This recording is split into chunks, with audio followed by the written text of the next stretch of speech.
여러분 승리하셨습니다. 여러분은 승리자입니다. 무슨 말이냐고요? 바로 추석 연휴 가운데 오늘 마지막 날이며 또한 그래서 TV에서도 추석 특집 프로그램, 영화 등 재미난 것들이 많이 하는 것 같습니다. 그런 유혹들을 이기고 이 예배 자리에 나오셨고요. 또 예배 가지 말라는 친척들, 가족들이 있었을런지도 모르겠습니다. 추석인데 오늘은 안 가도 돼, 오늘은 예배 안 드려도 돼 라는 그런 유혹을 이기고 예배 자리에 나오신 여러분들 축하드립니다. 승리하셨습니다. 오늘 이 예배당에 오신 분들뿐만 아니라 또 인터넷으로 유튜브를 통해서 예배 드리시는 분들도 승리하셨습니다. 오늘 또 이렇게 이 시간에 함께 하시는 예배당에서 또 유튜브로 함께 하시는 분들 말고 나중에 이 시간 마치고 후에 예배 드리시는 분들도 계속해서 함께 예배 가운데 집중력 잃지 마시고 함께 하시면 좋겠습니다. 어느덧 우리가 추석 명절을 코로나 상황 가운데서 두 번째 보냈습니다. 잘 보내셨습니까? 작년에는 정말 얼떨결에 당했잖아요. 그리고 나서 올해는 벌써 추석으로는 두 번째고 또 설도 중간에 끼어있고 해서 나름 노하우가 생겼을 겁니다. 그래서 연휴가 끝나는 것이 아쉬운 분들도 계실 테고요. 또 어떤 분들은 반대로 이 추석이 끝나서 좋은 분들도 계실 겁니다. 연휴가 끝나서 아쉬운 분들은 이제 쉬는 시간 또 오래간만에 가족과 친지를 만나는 것이 이제 끝나서 또 내일부터는 직장에 출근하여서 아쉬운 분들이 계실 테고요. 또 명절이 끝나서 좋은 분들은 이제 가족과 친척들을 만나게 되면 의뢰이 듣게 되는 그런 잔소리들이 있죠. 듣기 싫은 소리들, 취직에 대해서, 또 연봉과 이직에 대해서, 또 돈 얼마나 모아두었느냐 이런 잔소리에서 벗어날 수 있어서 연휴가 끝나는 것이 좋은 분들이 있을 거예요. 어디 그뿐입니까? 왜 결혼 안 하느냐, 결혼할 생각이 도대체 있느냐 없느냐부터, 또 결혼하신 분들은 자녀는 언제 가질래, 또 자녀가 있으면 하나 더 낳아야지, 이런 여러 가지 말들이 원치 않고 원컨 듣게 되죠. 어디 이뿐입니까? 또 가족들이 오래간만에 모이면 이제 대선 후보에 대해서도 이야기 나눌 거예요. 또 지역에 따라서 또 세대 간에 또 개인별로 의견이 다를 수도 있죠. 그래서 내가 너무 싫어하는 대선 후보를 상대방은 너무 좋다고 막 칭찬하면 듣기 싫죠. 서로 이런 갈등들이 있어요. 어디 그뿐이겠습니까? 또 친척들이 모이다 보면 교회 다니지 않는 가족이 있으면 또 교회에 대한 안 좋은 이야기들 나누면 참 싫어요. 그런 여러 가지 안 좋은 이야기가 있기 때문에 명절 끝나는 것이 참 다행이다 라는 분들도 있을 겁니다. 하지만 그런 것들은 어떻게 보면 행복한 고민이죠. 누군가 만날 사람이 있다는 거고요. 가족이 있다는 거죠. 그런데 추석 명절을 보내며 안타까운 분들이 있어요. 가족과 만나지 못하는 분들이 있습니다. 코로나 때문에 못 만나는 분도 계시고요. 또 여러 가지 사정상 못 만나는 분들도 있어요. 또한 가족과 만났다가 마음만 상한 분들도 계시고, 또 어찌됐든 제가 연휴의 마지막 밤을 쓸쓸히 맞이하시는 분들도 계실 겁니다. 이렇듯 저마다의 상황 가운데서 연휴 마지막 날을 보내며 또 수요 예배를 드리고 있습니다. 우리는 인생이 이렇게 여러 가지 상황들 가운데서 마냥 즐겁지만은 않습니다. 행복하지만은 않고 저마다의 상황 가운데서 어려움과 힘듦이 있어요. 그런 삶을 살았던 사람이 성경에서 많이 등장하는데요. 오늘 함께 살펴볼 사람은 야곱입니다. 야곱이 나중에 애굽에 가게 돼서 바로를 만났을 때 이렇게 이야기하죠. 내 인생이 험악한 삶을 살았다라고 고백을 해요. 그만큼 힘들게 살았던 야곱이 이제 고생이 시작되는 부분이라고 할 수 있습니다. 야곱이 가족과 함께하지 못하고 도망치고 있는 밤의 이야기가 우리가 오늘 읽은 성경 본문입니다. 생각지도 못한 상황이 벌어졌어요. 아버지 집을 떠나다니요. 당시에는 모여서 살던 시대였거든요. 혼자 떨어지면 위험한 시대였어요. 그래서 가족끼리, 친척끼리 모여서 장막을 이루며 함께 살았습니다. 그런데 혼자 아버지 집을 떠나서 도망자 신세로 밤길을 걷고 있습니다. 죽지 않기 위해, 살기 위해 그 밤을 하염없이 어둠을 향해서 걷고 있죠. 왜 무슨 일이 일어난 거죠? 바로 어머니 리브가와 짜고 아버지 이삭을 속여서 형 에서 대신에 축복 기도를 받았잖아요. 그러니 형이 가만히 있겠습니까? 내가 받아야 할 축복을 이 아우, 비록 쌍둥이지만 아우인 야곱이 훔쳐갔다고, 아버지를 속여서 가져갔다고 생각하니까 가만두지 않겠노라고, 살려두지 않겠노라고 이야기하죠. 그러자 이 아버지 어머니 리브가와 이삭이 야곱 보고 이야기합니다. 며칠 동안만 외삼촌 집 라반 집에 가 있으렴. 형의 화가 누그러들면 다시 돌아오면 좋겠다라고요. 그래서 야곱이 형이 무서워서 도망을 쳤습니다. 외삼촌 라반의 집을 향해서. 그 길의 거리가 대략적으로 서울과 부산을 왕복하는 거리예요. 그러니까 걸어가면 뭐 한 달은 좋게 걸릴 만한 거리죠. 그런데 오늘날처럼 뭐 교통이 발달한 것도 아니고 밤에 조명이 잘 설치된 때도 아니죠. 밤만 되면 깜깜해집니다. 빛이 하나도 없죠. 특별히 뭐 숲길이나 인적이 드문 곳을 걷게 된다면 정말 무서운 그런 시대였습니다. 짐승의 울음소리가 들리고 맹수의 소리가 들리면 신경이 곤두설 수밖에 없는, 맹수뿐이겠습니까? 강도를 만날 수도 있습니다. 오늘날 대한민국처럼 치안이 잘 된 시대가 아니었거든요. 그러면 맹수가 무섭고 강도가 무서운 바로 그때, 아니 형이 무서워서 피했는데 여전히 무섭고 두려워하는 것들이 있는 그때에 야곱이 하나님과 연결됩니다. 어느 지역에 이르러서 이제 돌 하나를 놓고 베개 삼아서 이제 잠을 청하고 잠이 들어요. 저는 오히려 그게 참 신기해요. 이렇게 무섭고 두려움에 처한 상황인데도 잠이 올까? 그 낯선 곳, 노숙을 하는 거잖아요. 그런데 야곱이 잠이 들어요. 그러니까 꿈을 꿨겠죠. 그 꿈에서 이제 하늘과 연결된 사닥다리가 나타납니다. 고대 사이에서는 신과 인간을 연결하는 그런 계단, 사닥다리 같은 게 있다고 여겼고요. 그것을 통해서 신과 이렇게 소통할 수 있다고 여겼어요. 그런 야곱이 살던 시대에 하나님께서 이제 꿈을 통해서 하늘 사닥다리를 보여주시죠. 보니까 어떤 모습이 나타나죠? 천사가, 하나님의 사자가 오르락 내리락 거립니다. 그러면서 무엇인가를 계속해서 하나님한테 아마 전달했겠죠. 이 땅에서 일어나는 일들, 또 야곱이 처한 상황들, 그런 것들을 계속해서 이렇게 오르락 내리락 하면서 전했을 거예요. 그래서 하나님이 야곱의 상황을 누구보다도 더 잘 알고 계셨겠죠. 그것이 그 당시, 이 당시에 고대인들의 그런 생각이었어요. 꿈에서 그런 것들을 보게 되고 이제 놀라운 것들을 하게 됐는데 그 위에 하나님께서 나타나셔서 말씀을 하십니다. 나는 여호와인데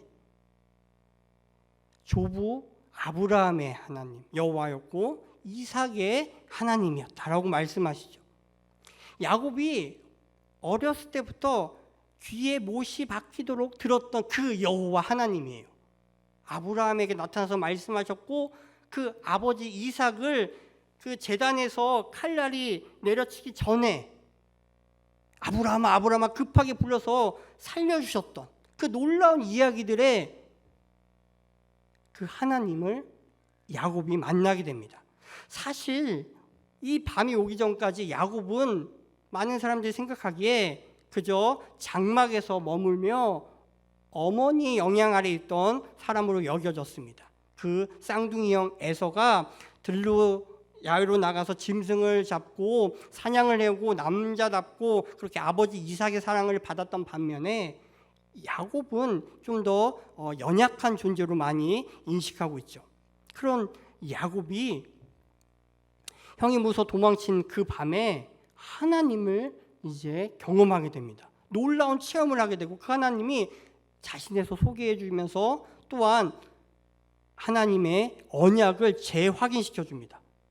네가 누워있는 땅을 내가 너와 내 자손에게 주겠다. 내 자손이 땅의 티끌같이 되게 하겠다. 땅의 모든 족속이 너와 내 자손으로 말미암아 복을 받으리라. 어디서 많이 들어본 말씀 아닙니까? 바로 할아버지 아브라함에게 주셨던 그 언약, 그 놀라운 언약의 말씀을 하나님께서 야곱에게 다시 한번 분명하게 말씀해 주시죠. 놀라운 일 아닙니까? 아니, 아브라함은 믿음의 조상이잖아요. 그래서 뭐 그렇다고 쳐도 지금 야곱은 도망자 신세예요. 왜 도망칩니까? 속였거든요. 거짓말했거든요. 그러니까 뭐 좋은 일, 착한 일, 믿음의 행동을 하고 뭐 마지못해 당하는 그런 고난이 아니라 자기가 잘못해서 자기가 나쁜 짓 하고 살리기 위해서 도망치는 야곱에게 하나님이 꿈에 나타나셔서 말씀하시는데, 그 믿음의 조상 아브라함에게 약속하셨던 그 언약의 말씀을 재확인시켜주면서 내가 할아버지 아브라함에게 줬던 이 언약 너에게도 해줄게 라고 말씀하고 계시는 거죠. 잘못을 저질러 달아나는 야곱에게 하나님은 그 잘못에 대한 책임을 묻지 아니하시고 전에 아브라함에게 주셨던 약속에 대해서 다시 한번 말씀하시는 거예요. 놀랍지 않습니까? 우리로서는 받아들일 수 없어요. 그죠? 야곱은 이런 언약, 하나님의 약속을 다시 한번 들을 만한 그런 믿음도 성품도 아니거든요. 되게 약삭빠르고 인간적으로는 가까이 하고 싶지 않은 그 야곱에게 하나님이 이 밤에 나타나서 말씀하신다는 거죠. 그런데 여기에서 멈추지 않아요. 하나님은 언약을 추가해 주세요. 우리 지난 주일에 여호수아가 이제 마지막 유언으로 하면서 언약의 재갱신 그런 것들을 살펴봤잖아요. 마찬가지로 하나님이 언약을 재갱신하시면서 추가해 주세요. 야곱에게 좋은 것들을 말씀해 주시는 새로운 약속을 주시는데 무엇이냐면 함께 하겠다.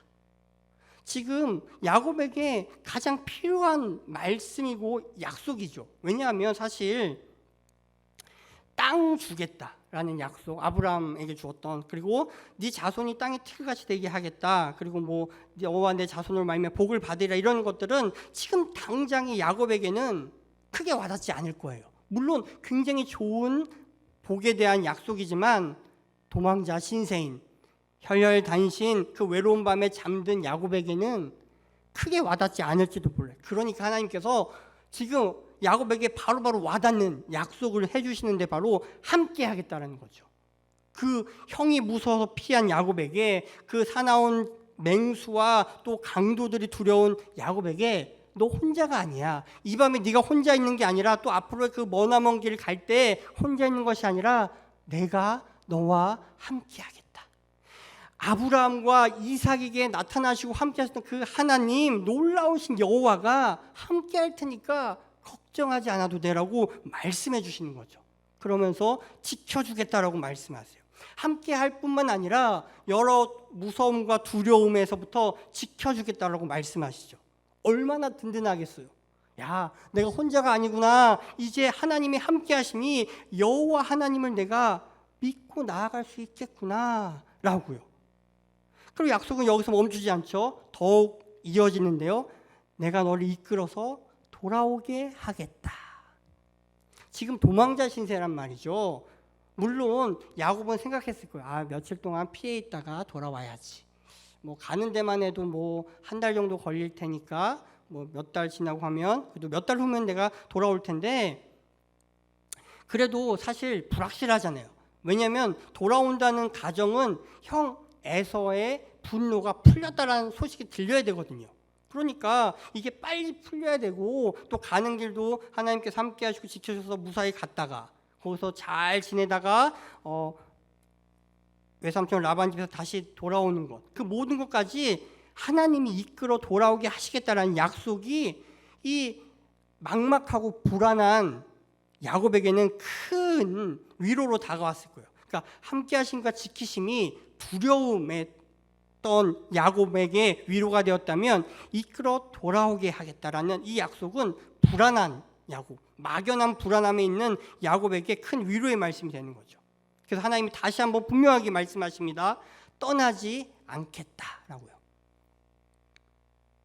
사람은 약속을 해도 못 지킬 때가 있어요. 그죠?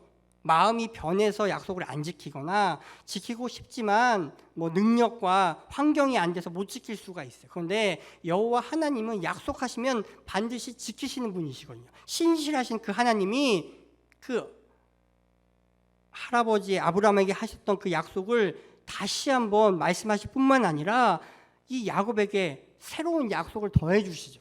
그래서 야곱을 그 두려움에 처한 그 야곱에게 위로와 그런 소망의 말씀을 주십니다. 그러니 얼마나 좋겠어요. 그러니까 자격이 없는 게 아니라 이런 언약을 들을 만한 인물이 못된 야곱에게 하나님이 나타나서 말씀해 주신다고요. 꿈을 통해서. 정말 우리 하나님은 놀라운 하나님 아닙니까? 정말 우리 인간이 생각하기에는 있을 수 없는 일이 지금 일어나고 있어요. 그래서 어떻게 됩니까? 결국 야곱은 아브라함, 이삭과 함께 이스라엘에게 있어서 믿음의 조상이 되고요. 지금까지는 아브라함의 하나님, 이삭의 하나님이었지만 뒤에 성경에 보면 뭐라고 나와요? 아브라함의 하나님, 이삭의 하나님, 야곱의 하나님이라고 성경은 기록하죠. 이때 하나님을 만난 거거든요. 그러니까 지금까지는 이 하나님 여호와는 할아버지의 하나님이었고 아버지의 하나님이었어요. 그러니까 야곱이 만난 하나님은 아니죠. 그냥 들은 하나님이었어요. 그런데 정말 이 어려운 환경에 처하게 되자, 도망자 신세가 되자 비로소 하나님을 만나게 되는 거예요. 그리고 그 하나님이 나의 하나님이 되는 거죠. 따라서 우리는 환난과 시험과 어려움에 처하게 되면 그것 때문에 낙심할 필요가 없어요. 왜요? 그 어려운 환경을 통해서 그 하나님이 나의 하나님 되심이 분명하게 드러날 시기라는 거죠. 그 고난과 환난의 시기를 통해서 하나님이 분명하게 저와 여러분에게 나타나셔서 말씀하신다는 거예요. 내가 너의 하나님이야. 내가 너와 함께하고 널 지켜주며 이끌어 돌아오게 하고 떠나지 않게 할 거라고 했던 이 야곱에게 주셨던 약속이 우리에게도 동일하게 해주신다는 거예요. 그래서 우리가 이 어려움과 환난과 힘든 상황을 이겨낼 수 있는 거죠. 그래서 야곱에게는 이 밤을 잊지 못한 밤이 될 거예요. 그래서 어떻게 합니까? 자기가 베고 잤던 그 돌을 세워서 기름을 부어요. 그리고 여기가 바로 하나님의 집이구나, 하늘 문이구나라는 고백을 하죠. 그런데요, 이 야곱이 봤던 그 하늘 사닥달이 그 하늘과 땅을 연결해주고 또한 천사들이 오고 오르락 내리락 하며 또 하나님께 나아갈 수 있고 또 하나님이 또 말씀하신 그곳 하늘 사닥달이 연결해주는 것은 바로 신약에서는 예수 그리스도를 상징하죠. 그죠? 하나님과 인간이 막혔단 말이죠. 죄로 말미암아. 마치 야곱이 죄의 문제로 말미암아 그 가정을 떠날 수밖에 없었던 그 야곱에게 놀라운 그런 꿈으로 또 하늘 사닥다리로 찾아오시고 말씀하신 그 하나님의 은혜가 우리 신약 시대를 살아가는 우리에게는 예수 그리스도를 통하여서 경험되어진다는 거예요. 요한복음 1장 51절 말씀 제가 읽어드리겠습니다. 또 이르시되 진실로 진실로 너희에게 이르노니 하늘이 열리고 하나님의 사자들이 인자 위에 오르락 내리락 하는 것을 보리라 하시니라. 아멘. 이 말씀은 예수님이 빌립의 친구 나다나엘과 하신 말씀이거든요. 하늘이 열리고 하나님의 사자들이 인자 위에 오르락 내리락 하는 것을 보리라.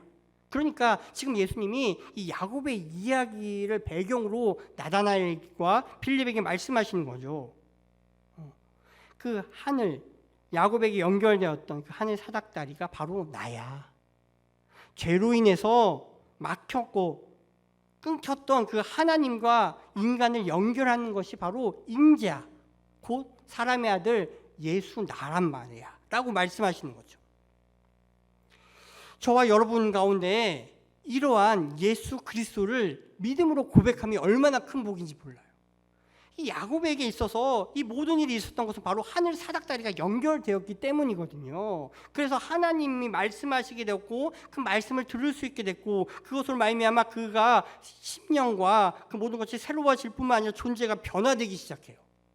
하나님에 대한 분명한 믿음이 시작되기 시작하죠. 바로 예수가 그리스도라는 것, 바로 예수님이 하나님과 사람 사이의 그 막힌 담을 허무시는 분이라는 것들을 우리가 믿을 때에 놀라운 영적인 복이 우리에게 부어지기 시작하죠. 이런 말이 있어요. 소통이 안 되면 고통이 온다. 그죠? 우리 인간관계에서도 마찬가지잖아요. 소통이 안 될 때 고통이 와요. 우리 설교 서두에 제가 명절이 좋을 수도 있지만 나쁠 수도 있다 하면서 여러 가지 부정적인 이야기를 했어요. 거기 대부분이 왜 그런 거죠? 소통이 안 되거든요. 내 마음 같지 않은 거예요. 사람들이, 가족들이. 그리고 또한 가족들의 마음을 내가 아프게 할 수도 있죠. 왜요? 소통이 무엇인가 안 되는, 삐그덕대는 거죠. 관심도 다르고 이야기가 잘 안 통해요. 그러면 바로 고통이 와서 명절이 즐겁지 않은 거죠. 마찬가지로 우리 또한 하나님과 소통이 되지 않으면 고통이 되는 거죠. 왜 소통이 안 됩니까? 죄로 말미암아. 야곱이 거짓말로 속이고 그렇게 가족과 이제 떨어져서 머나먼 이제 힘든 시기를 걸어가는 것처럼 우리도 또한 하나님의 자녀이지만 하나님과 그런 죄로 말미암아 소통이 안 되면 고통이 찾아오는 거죠. 하나님과 그 영적인 친밀함이 막혀버리면 힘이 든 거죠. 그래서 예수 그리스도가 하늘 사닥다리가 되어서 우리와 하나님을 연결시켜 주신 거죠. 마치 하나님의 사자가 야곱과 하늘을 사이에 오르락내리면서 이야기를 해주고 야곱의 편을 들어준 것만 마찬가지로 예수 그리스도가 하나님과 우리 사이에 중보자가 되어주셔서 우리의 형편을 알아주시죠. 그래서 우리가 예수님의 이름으로 기도하는 것 아니에요. 바로 그 막혔던 것을 연결시켜 주시면 그 예수님이 바로 우리의 하늘의 사닥다리 되어주시고 그분으로 말미암아 하늘의 은혜가 우리 안에 임하게 되는 거죠. 바로 하늘문이 열릴 때 이러한 일들이 일어나게 됩니다. 야곱은 이 도망자 신세가 된 처지를 통해서 하나님을 알게 되었어요. 이 놀라운 일. 그래서 이 일로 말미암아 야곱의 삶이 바뀌게 되죠. 코로나 상황 가운데 우리는 처해 있습니다. 이 코로나 상황도 우리를 바꾸는 시간이에요. 당연한 것들, 의지했던 것들이 더 이상 효력을 미치지 못해요. 그리고 우리의 실체가 드러나는 시간이죠. 그전에는 어찌됐든 간에 우리 안에 주일 성수라는 개념이 있었어요. 주일엔 예배당에 나와서 예배 드려야 된다라는. 그래서 뭐 믿음이 있건 없건 믿음이 좋건 나쁜 간에 상관없이 어찌했든지 간에 그죠? 뭐 떠밀려서건 그냥 습관적으로건 예배당에 나와서 예배를 드렸어요. 그런데 이제 어떻습니까? 예배당에 뭐 나오기 힘든 상황이 됐죠. 또 어떤 사람들은 예배당에 가지 말라고도 이야기해요. 그런 상황 가운데서 그러면 우리가 인터넷으로 예배를 잘 드리냐? 잘 드리면 그나마 괜찮아요. 근데 어떻습니까? 특히 우리 지금 유튜브를 통해서 보시는 분들은 괜찮아요. 근데 안 보시는 분들 이걸 들으셔야 되는데 안 들으시죠? 꼭 그래요. 그죠? 꼭 들어야 할 사람들은 안 듣고 안 들어도 되실 분들이 이런 뭐 설교 중에 죄송하지만 잔소리를 듣게 되는 거예요. 그런데 그래서 어떤 분들은 고민이 되는 거죠. 한 번, 두 번 예배를 빼먹다 보니까 이제는 뭐 아무렇지도 않아요. 처음에는 막 찔렸어요. 그죠? 근데 계속 그것이 반복되다 보니까 이게 편하게 되고 아무렇지도 않게 되는 거죠. 그래서 우리의 믿음의 실제가 막 드러나는 거예요. 그래서 이걸 통해서 각성하는 사람은 다시 한번 믿음의 자리로 나오게 되는 거죠. 사실 이 야곱이 외삼촌 라반의 집에 갈 때만 해도 며칠 동안만 다녀오라고 이야기해요. 그 부모가 27장 44절에 나오는데요. 형의 분노가 풀릴 때까지. 그런데 며칠 만에 돌아왔죠? 며칠이 아니에요. 그럼 몇 달 만에 돌아왔을까요? 몇 달이 아니에요. 몇 년 만에? 20년 만에 돌아와요. 세상에나. 20년 만에 돌아올 거라고 걸 알았으면 어쩌면 안 갔을지도 몰라요. 그런데 처음 시작은 며칠이면 되겠거니 몇 달이면 되겠거니 했는데 20년의 시간이 지나자 돌아오게 돼요. 우리도 어떻습니까? 처음에 코로나가 터졌을 때 그냥 뭐 중국에서 터졌나 보다 했어요. 그리고는 좀 심각해지니까 2, 3주면 되겠거니 했어요. 그런데 어느덧 1년 8개월, 9개월 막 지나가고 있고 곧 2년이 될 거예요. 그리고 이것이 얼마나 더 갈지도 몰라요. 결국 아마 우리는 위드 코로나 시대에 접어들 거예요. 그죠? 말이 좋아 위드 코로나지 사실상의 포기이자 항복 아닙니까? 아니 백신이 개발되고 치료제가 있고 뭐 여러 가지 의학 기술이 발달되고 막 얼마 전에 보셨죠? 그 우주 여행이 이제 시작됐어요. 지구를 이렇게 막 돌아다녔대요. 민간인이 우주인 없이 그냥 이렇게 돌아다니는 그 우주 여행이 이제 시작되었어요. 옛날에 뭐 공상 만화에서나 볼 수 있었던 것이 실제로 이루어지는 이 시대에도 우리는 그 작은 바이러스를 이기지 못해서 그냥 이제는 함께 살겠다라고 이제 선포해야 될 시기에 다가왔죠. 이렇게 우리는 한 치 앞을 내다볼 수 없는 그런 연약한 존재이고 또 우리의 상황을 바꿀 수도 없는 존재예요. 그저 상황에 적응하며 살아갈 뿐이고 그런 어려운 상황 가운데서도 하나님의 은혜를 사모하며 살아가야 되는 존재인 거죠. 그런데 우리가 정말 필요한 것은 with 코로나가 아니라 with God, with Jesus, with Holy Spirit 아닙니까? 하나님과 함께하고 주님과 함께하고 성령님과 더불어 살아야 되는 그런 것이 바로 우리 성도의 삶입니다. 그렇게 살아갈 때에 하늘의 문이 열리는 거죠. 사실 임재는 우리 쪽에서 가는 것이 아니라 그분께서 오시는 거예요. 우리에게 임하시는 거죠. 하늘 사닥다리와 비슷하지만 다른 게 있는데요. 바로 창세기 11장에 나오는 바벨탑이죠.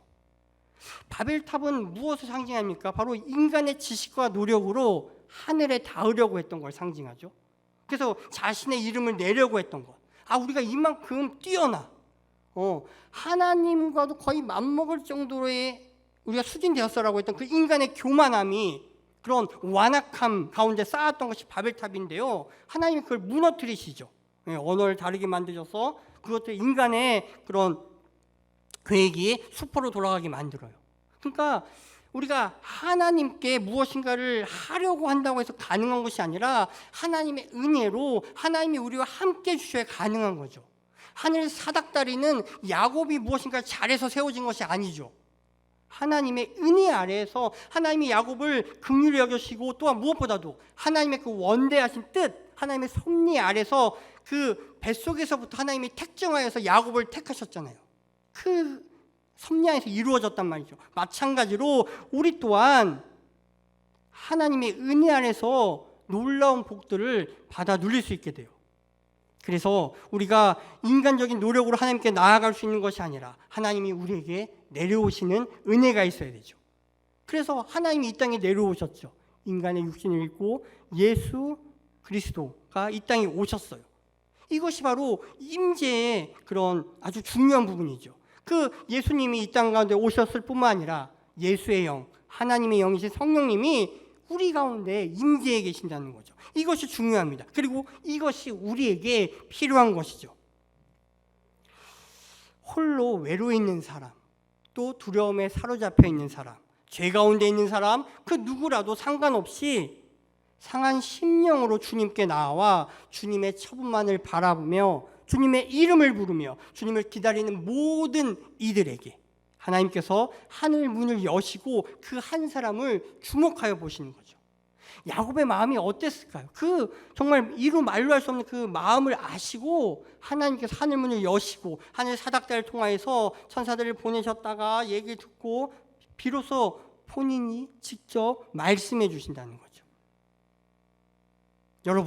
여러분이 예배당에 있든 또 여러분의 집에 있든 자동차 안이든 아니면 카페에서 이어폰을 귀에 꽂고 스마트폰을 보고 있든 어디든 상관없습니다. 여러분이 있는 그곳에서 하나님을 향할 때 주님이 바로 여러분과 함께 계십니다. 찾아오셨습니다. 주님의 임재는 공간을 초월하거든요. 어디에 있든 주님은 함께 하실 수 있습니다. 야곱이 그 아버지 이삭과 함께 그 브엘세바 그 장막에 있을 때뿐만 아니라 길 가운데서 정말 아무것도 없는 그곳에서 베개 하나 베고 자는 그 순간에도 하나님의 임재는 있었습니다. 그리고 그 임재는 시간을 초월하죠. 오늘 이 시간 2021년 9월 22일 8시 14분에 함께 예배당에서 인터넷으로 예배드리는 분들뿐만 아니라 예배 시간이 끝나고 나서 후에 녹화된 영상을 통해서 보는 모든 분들에게도 동일한 은혜가 있다는 거예요. 왜요? 주님의 임재는 시간도 초월하거든요. 이 놀라운 은혜가 우리에게 허락된 것이 얼마나 감사하고 기쁩니까? 그래서 우리가 이렇게 비록 모여서 함께 예배드리지 못하더라도 하나님께 예배드린다는 것이 참으로 감사하고요. 이것은 단순히 과학기술, 통신기술, 인터넷이 발달해서 뿐만 아니라 하나님의 은혜가 있기 때문이며 하나님의 임재가 공간과 시간을 초월하기 때문에 가능한 일이에요. 그렇지 않으면 아무리 유튜브가 발달했어도 소용없는 거죠. 그죠? 함께 이 자리에 있어도 임재가 없으면 아무 의미가 없는 거예요. 그냥 인간의 모임에 불과한 거죠. 하나님의 그 은혜가 야곱에게 임했고요. 또한 우리에게 임했어요. 그래서 우리는 더욱더 하나님 앞에 나아갈 수 있게 되는 거죠. 야곱이 그래서 잠에서 깬 후에 하나님이 여기 계셨구나라고 깨닫게 된단 말이에요. 길 가운데서 하나님 아버지는 장막 가운데서 제단을 쌓고 할 때만 계신 줄 알았는데 그냥 길 가운데도 계시구나. 그래서 돌을 세우고 기념하고 잊지 않기 위해서 거기다 기름을 부어요. 그러니까 야곱에게 있었던 가장 소중한 것, 그 기름을 붓게 되죠. 그래서 기념하게 돼요. 예배는 이러하듯 하나님께 내가 있는 귀한 것을 드리는 거죠. 그것이 시간일 수도 있고요, 물질일 수도 있고요. 그래서 후에 또 우리가 읽지는 않지만 야곱이 11절을 소원하지 않습니까? 네. 귀한 것을 드리는 것이 예배예요. 가장 내가 최선을 다해서 드리는 것, 그때에 하나님의 놀라운 은혜가 임하는 거고요. 그리고 그것은 바로 하나님의 은혜, 임재를 경험한 예배자가 당연히 보여야 할 반응이죠. 그러니까 우리가 생각해야 할 것은 우리가 무엇인가 최선을 다해서 노력하고 예배 드렸기 때문에 하나님의 은혜가 임하는 것이 아니라 하나님의 은혜가 먼저 있고 나니까 그 은혜에 감격하여 그 임재를 경험하고 나니까 내 인생이 변화되는 거죠. 내 존재가 새롭게 되는 거예요. 야곱이 달라지기 시작하거든요. 아버지의 하나님, 할아버지 하나님이 내 하나님이 되는 거예요. 이 놀라운 은혜가 저와 여러분에게도 임하기를 원합니다. 하나님은 야곱처럼 연약한 우리를 보호하시는 분이시고요, 나타나서 말씀해 주시는 분이시고요, 찾아오시는 분이에요. 우리의 의로움과 공로와 노력이 아니라 오직 하나님의 은혜와 하나님의 택하심으로 우리에게 찾아오셔서 말씀해 주십니다. 그리고 약속해 주시는 거죠. 이 성경의 약속을 붙드시기 바랍니다. 그리고 그 약속의 말씀을 붙들고 더욱더 하나님을 신뢰함으로 나아가십시오. 하나님의 약속을 신뢰하는 것이 바로 그 약속이 이루어지는 첩경입니다. 그리고 또한 하나님의 임재를 믿으십시오. 눈에 비록 보이진 않지만 하나님은 우리와 늘 함께하여 주시고 특별히 은혜를 내려주셔서 우리를 더욱더 하나님께 가까이 나아갈 수 있도록, 우리를 두렵게 하고 무섭게 하고 불안에 떨게 하는 그 모든 상황을 하나님께서 다 정리해 주십니다. 내가 너와 함께한다. 내가 너를 지키고 보호해준다. 이 약속의 말씀을 믿고 그리고 또 그 임재를 의식하며 살아갈 때에 우리의 삶은 어제와 다를 수 있습니다. 이제 야곱의 삶은 어제와 다른 삶이 시작되었어요. 여러분과 저에게도 이러한 은혜가 있기를 바랍니다.